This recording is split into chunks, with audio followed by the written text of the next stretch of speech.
Welcome to a new installment on the relationship between Gnosticism and Jungian psychology. In this first episode on Gnosis and Jung, we will talk about the fascinating world of Gnosis and its deep relationship to the process of individuation in Jungian psychology. Have you felt the call to explore the darkest corners of your psyche in search of the ultimate truth about your being? If so, this video is for you. Gnosis, a term that evokes fascination with the mystery of existence since time immemorial, immerses us in a journey towards esoteric knowledge and understanding of the inner universe. In this tour, we will discover how Gnostic concepts are masterfully intertwined with the teachings of Carl Gustav Jung, founder of analytical psychology. We will explore how Gnosis, with its ancient knowledge about the nature of existence and divinity, relates to the process of individuation proposed by Jung. This journey of self-knowledge and self-realization leads us to enter the abysses of the human psyche, confronting our shadows, integrating our polarities, and reaching the totality of man. Get ready to immerse yourself in a journey of self-discovery like no other, where ancient teachings meet modern psychology to reveal the deepest secrets of our own nature. Are you ready to unleash the hidden potential of your mind and explore the realms of Gnosis in search of true personal fulfillment? Then join us on this exciting journey to inner enlightenment. Don't forget to subscribe, participate, and like to continue exploring these fascinating topics together. Let's start this journey together. As we advanced in a previous episode, the term Gnosis means knowledge. It derives etymologically from an Indo-European word, jna, present in the Sanskrit noun jnana, which means the same thing, knowledge itself. It is a direct and immediate knowledge, stripped of the veils of error or forgetfulness, as well as of the intermediaries that break it and weaken it, such as judgment and reason. Therefore, it largely refers to intuitive knowledge, that is, to profound revelation. In short, it is a direct experience of the real, that is, of the true and immutable. In the Book of Thomas the Athlete in the Nag Hammadi Library, Gnosis is defined as follows. Since it has been said that you are my twin brother and my true friend, examine and know for yourself what you are, and how you should be. I know that you have attained knowledge, since you have known me, for I am the knowledge of the truth. You have already attained knowledge, and you will be called the knower, for he who does not know himself knows nothing.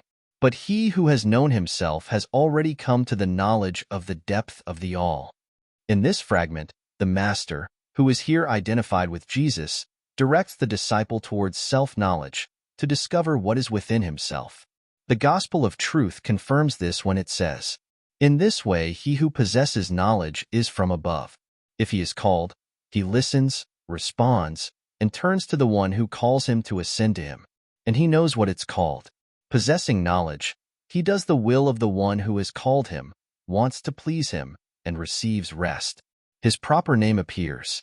Whoever comes to possess knowledge in this way knows where it comes from and where it is going. He knows how a person who, having been intoxicated, has come out of his drunkenness, has returned to himself, and has corrected what is proper to him. Gnosis is, therefore, a revelation of a knowledge that transcends the categories of conscious reality. It is understood as a step in which there is a fading of the unreality that supposes being identified with the reality that we perceive with the senses poured towards the world and an appearance to the consciousness of the real. It is a transition from oblivion to remembrance of who we really are. It is also the passage from darkness to light, from death and life to the life that was veiled from the inner senses. It presupposes, therefore, a change of condition and mentality, a metanoia. From that moment on, a treasure is discovered that must be made explicit through a teaching and a practice of life. In a certain sense, what happens to the Gnostic is that, suddenly, he perceives the authentically real, and then what he has seen becomes incarnated in his life so that the initiation he has experienced becomes effective. In doing so, he arrives at authentic Gnosis. What the Gnostic originally discovers, which in fact awakens him, is a promise, a foretaste of what is yet to unfold in his life. And from that moment on, he must assimilate and penetrate into the knowledge that has thus been revealed to him.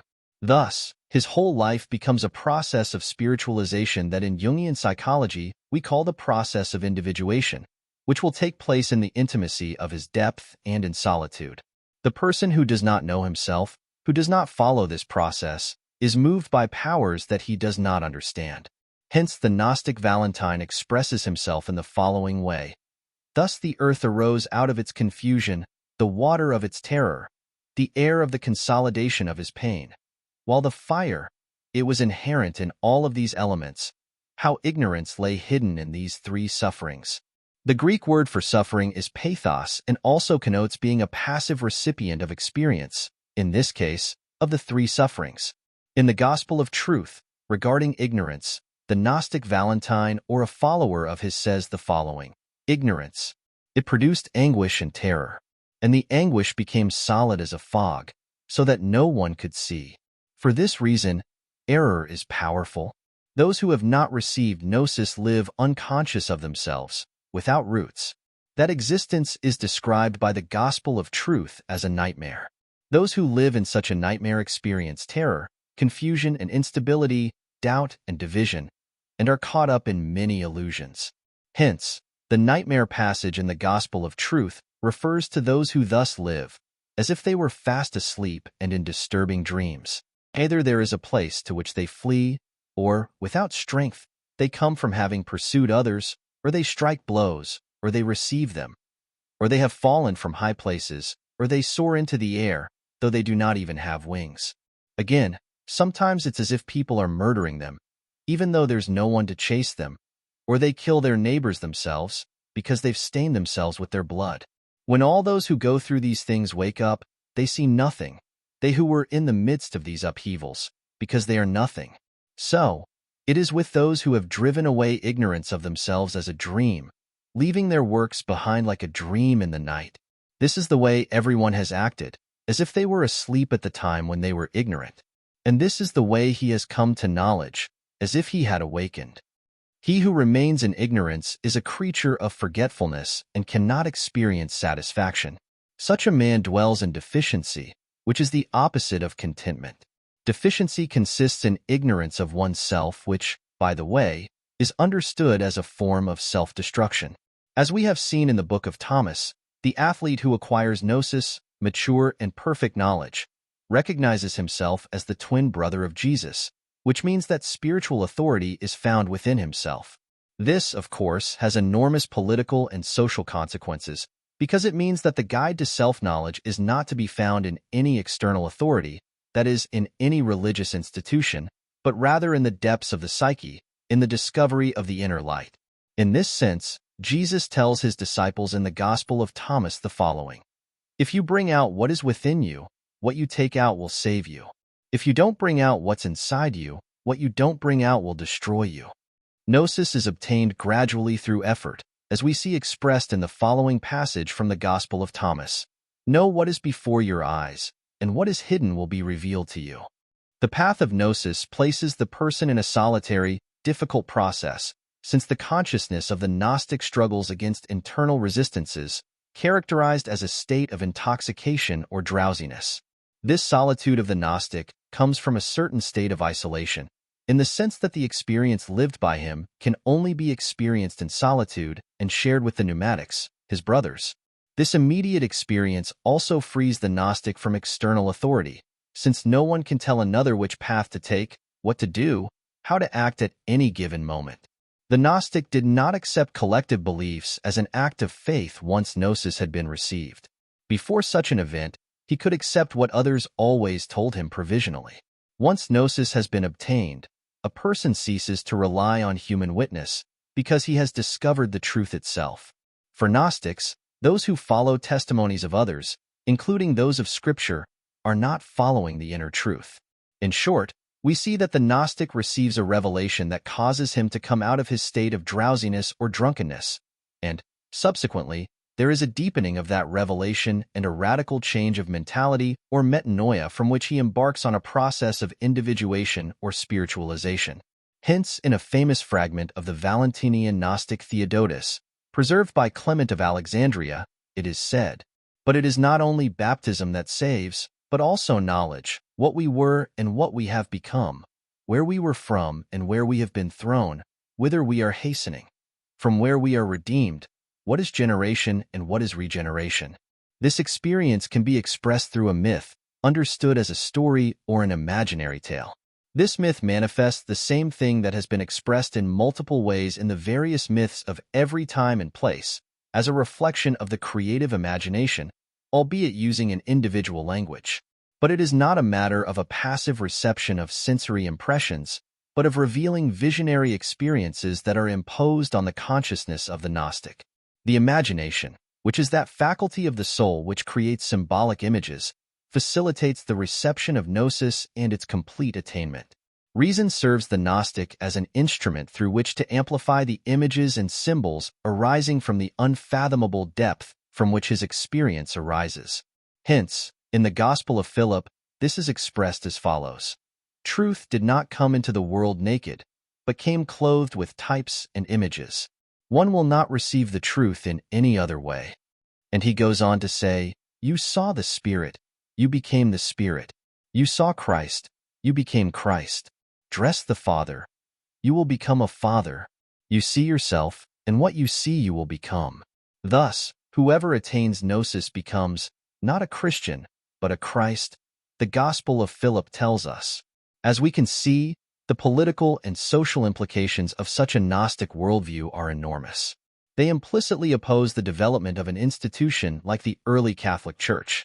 Those who recognized authority in inner experience did not recognize the authority of the institutional structures of the Church, with its hierarchy of bishops, priests, creed, and ritual itself. In the above-mentioned Book of Thomas, this is expressed crystal clear.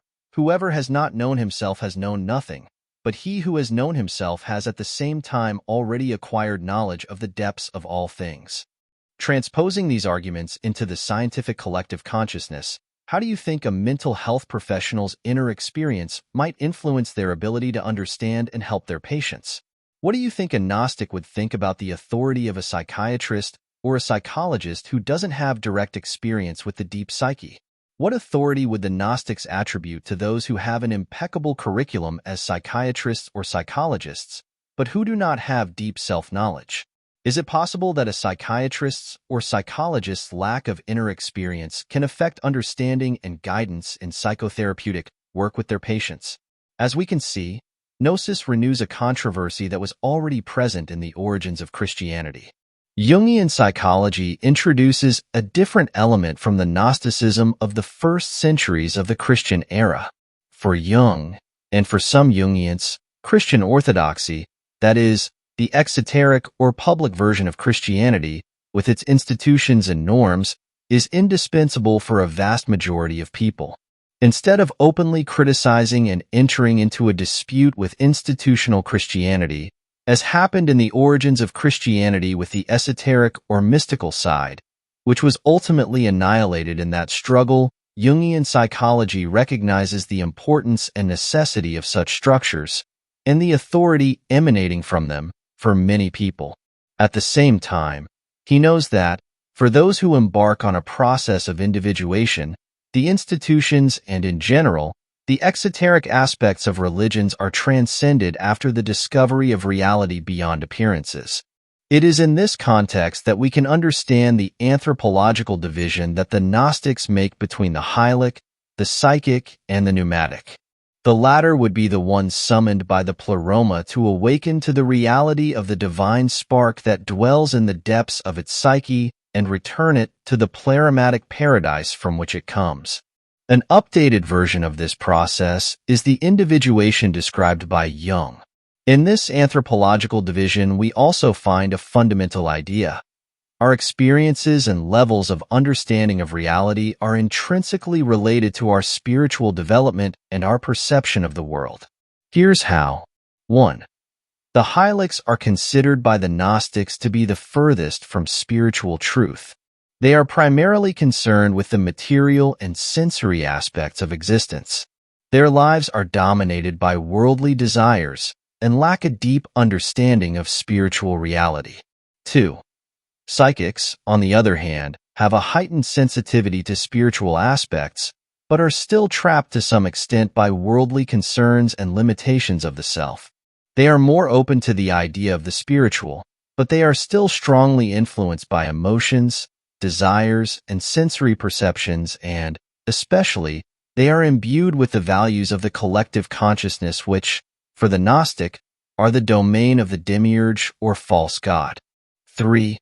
Finally, the pneumatics. They are considered the most spiritually advanced. They have reached a higher level of understanding and are less influenced by earthly concerns. You have awakened to your true spiritual nature and have a deeper understanding of reality beyond the material. For them, mundane reality is a reflection, an imperfect copy of a transcendent reality. What happens here below, in material reality, is an expression of what previously took place above in authentic reality. This Gnostic division provides a framework for understanding how different individuals may have different levels of understanding and perception of the world, influenced by their level of spiritual development and their connection to the divine. And so we come to the end of our exciting journey through Gnosis and its intimate connection to the process of individuation in Jungian psychology. But remember, this is just the beginning of a journey to a deeper understanding of ourselves and the universe around us. We invite you to continue exploring this fascinating topic with us. Subscribe so you don't miss a single installment and be an active part of this community of seekers of inner truth. Did you like what you saw? Have you found inspiration in our reflections? Don't forget to like and share your thoughts in the comments section.